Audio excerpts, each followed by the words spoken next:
Assalamualaikum warahmatullahi wabarakatuh. Nama saya Ahmad Nur Yasin. Di sini saya akan menjelaskan tentang aspek medis terhadap bahaya kelistrikan. Sengatan listrik atau yang sering disebut dengan setrum merupakan bahaya yang sering terjadi akibat kelalaian manusia. Tersengat listrik atau yang disebut kesetrum adalah peristiwa di mana terhadap aliran listrik yang mengalir pada tubuh kita. Hal ini dapat terjadi karena pada dasarnya tubuh manusia merupakan konduktor yang baik, di mana tubuh manusia sebagai besar merupakan cairan sehingga mampu menghantar listrik dengan baik.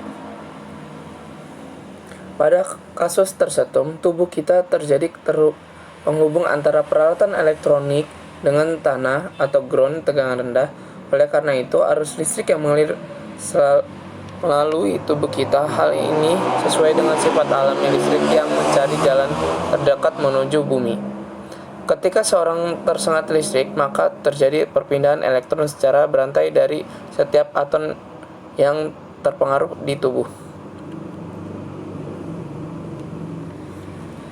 Selanjutnya, akibat tersetrum. Tersetrum dapat menyebabkan tubuh manusia akan menghasilkan panas yang dapat membakar jaringan dan juga menyebabkan terganggunya fungsi organ tubuh, terutama jantung, otot, dan otak. Efek yang ditimbulkan oleh setrum antara lain kejang otot, nafas berhenti, denyut jantung tidak teratur, sampai luka bakar tingkat 3 sampai yang terburuk adalah kematian. Aliran listrik yang mengalir pada tubuh kita dapat menyebabkan cedera dengan 3 cara, yaitu hentikan jantung, perusakan otot atau saraf jaringan otak, lalu luka bakar akibat tersengatnya arus listrik. Faktor-faktor yang mempengaruhi perbedaan efek sengatan listrik. Di sini ada faktor ukuran fisik bidang kotak, faktor kotak tubuh, faktor hambatan atau tahanan tubuh, faktor jumlah miliampere. Di sini saya akan menjelaskan tiap-tiap faktor tersebut. Beberapa faktor tersebut. Ukuran fisik bidang kotak yang dimaksud ini semakin besar dan luas bidang kotak antara tubuh dan perlengkapan listrik, semakin rendah hambatan instalasi, semakin banyak arus yang mengalir melewati tubuh dan akibat semakin parah. Terus kontak tubuh, kondisi tubuh korban, maksudnya kondisi kesehatan korban apabila yang terkena sengatan listrik tersebut dalam keadaan sakit akibat tertentu akan lebih parah dari korban yang dalam kondisi prima. Selanjutnya, hambatan atau tahanan tubuh. Ketika kulit manusia dalam kondisi kering, tahanan tubuh menjadi tinggi dan cukup untuk melindungi bahaya serangan listrik. Selanjutnya, jumlah miliampere. Jumlah miliampere di sini adalah satuan yang digunakan untuk mengukur arus listrik. Semakin besar arus listrik yang melewati tubuh manusia, semakin pula besar resiko sengatan yang ditimbulkan bagi tubuh manusia. Selanjutnya, nah di sini ada tabel yang menjelaskan tentang bahaya arus listrik yang mengalir ke dalam tubuh kita dipengaruhi oleh jenis dan kekuatan arus listrik, ketahanan tubuh terhadap arus listrik, jalur arus listrik ketika masuk ke dalam tubuh, serta lamanya arus listrik mengalir di dalam tubuh kita. Bisa dilihat tabel tersebut.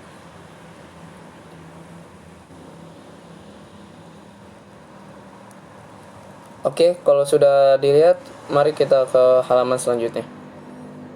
Nah,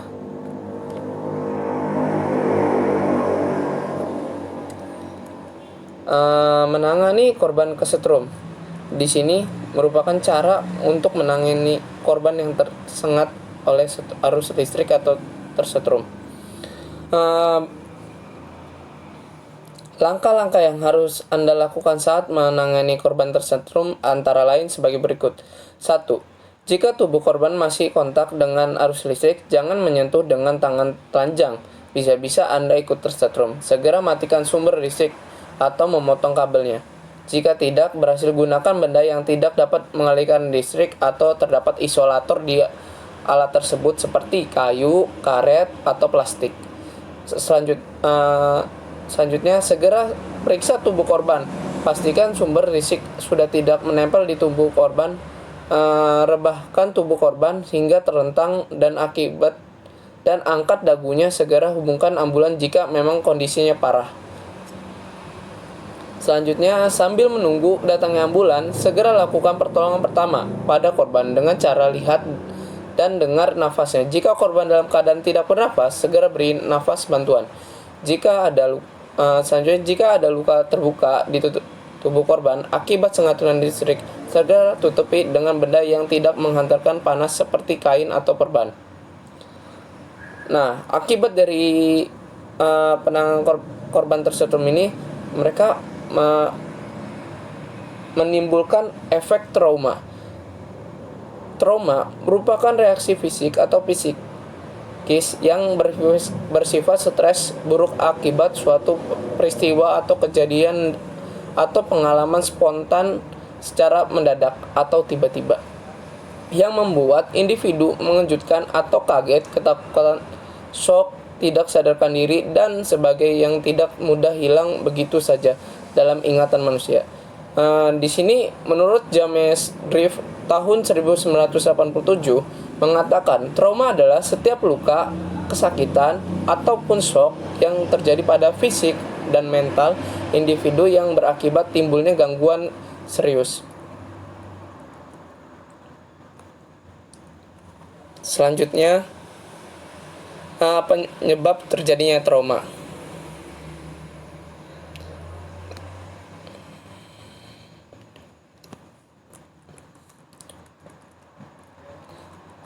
Secara umum, kondisi trauma yang dialami individu disebabkan oleh berbagai situasi dan kondisi diantaranya satu peristiwa atau kejadian alami, bencana alam, misalnya tersetrum listrik, gempa bumi, tsunami, banjir, dan tanah longsor, angin topan, dan sebagainya.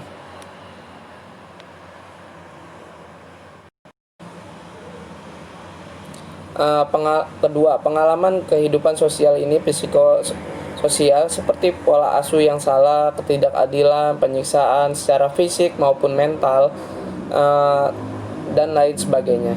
Yang ketiga, pengalaman langsung atau tidak langsung seperti melihat sendiri atau pengalaman sendiri langsung dan pengalaman orang lain tersebut. Jadi ini di poin ketiga ini kita hanya mendengar atau tidak merasakan secara langsung pengalaman atau traumanya itu tersebut. Selanjutnya, jenis dan sifat trauma.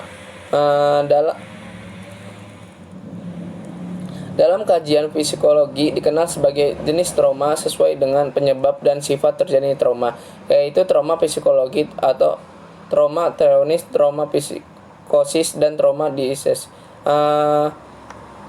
Trauma psikologi yaitu trauma ini akibat dari suatu peristiwa atau pengalaman yang luar biasa yang terjadi secara spontan mendadak pada diri individu tanpa berkemampuan untuk mengontrolnya dan merusak fungsi ketahanan mental individu secara umum.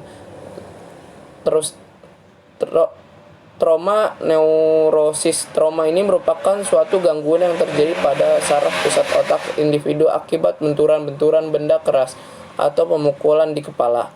Selanjutnya, trauma psikosis. Trauma ini merupakan suatu gangguan yang bersumber dari kondisi problem fisik individu secara cacat tubuh ataupun penimbulnya shock dari gangguan emosi. Trauma dieses atau gangguan jiwa jenis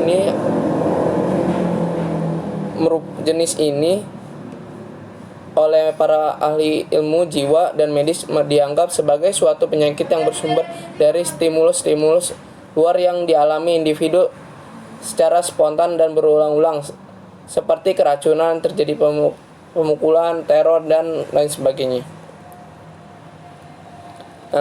Deteksi dini dan upaya penanganan. Deteksi dini dan upaya penanganan ini adalah suatu hal yang penting yang harus diperhatikan secara komprehensif oleh semua pihak yang terlibat dalam pemberian bantuan pada penderita trauma, bahwa upaya deteksi atau teropong observasi, analisis, dan pemahaman terhadap kasus masalah yang menyakiti secara mendalam merupakan kunci utama dan keberhasilan penanganan tersebut. Berikut ini adalah beberapa cara atau langkah awal yang perlu diperhatikan dalam rangka diagnosis awal sebagai upaya penanganan terapi tersebut. Yang pertama ini planning. Konsep ini merupakan pemikiran dasar dalam rangkaian penjalanan tugas secara menyeluruh. Tanpa planning yang tepat, kesulitan akan segera berada. Yang kedua itu action. Setelah merencanakan yang matang, maka langkah kerja selanjutnya adalah aksinya. Yang ketiga controller. Konsep yang menjadi penting karena apabila terjadi kekeliruan metode pendekatan dalam konsep sebagai yang telah direncanakan dan diaplikasikan sebagai, maka dapat dikontrol dan memungkinkan konselor untuk mengubah cara-cara lain yang sesuai dengan bobot masalah. Evaluation. Kegunaan konsep evaluasi adalah untuk melihat sejumlah mana proses perkembangan kesembuhan traumatik yang diderita oleh individu dalam upaya pemberian bantuan, apakah dilanjut atau dihentikan. Selanjutnya, rehabilitas penyembuhan. Cedera akibat listrik atau kerusakan yang terjadi jika arus listrik mengalir ke dalam tubuh manusia dan membakar jaringan ataupun menyebabkan terganggu fungsi suatu organ dalam.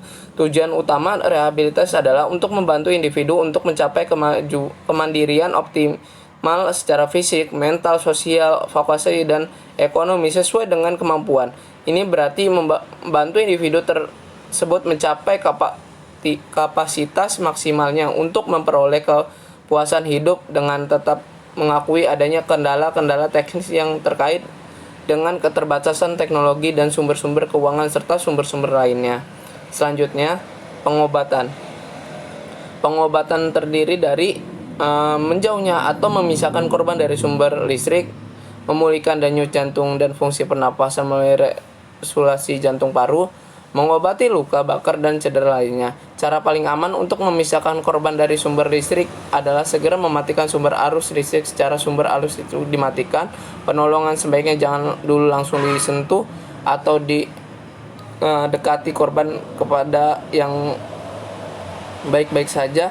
Jika sumber arus tidak dapat dimatikan, gunakan benda-benda non-konduktor tidak bersifat menghantarkan listrik, misalnya kursi, karpet, dan lain sebagainya. Mungkin sekian dari saya, kurang lebihnya mohon maaf.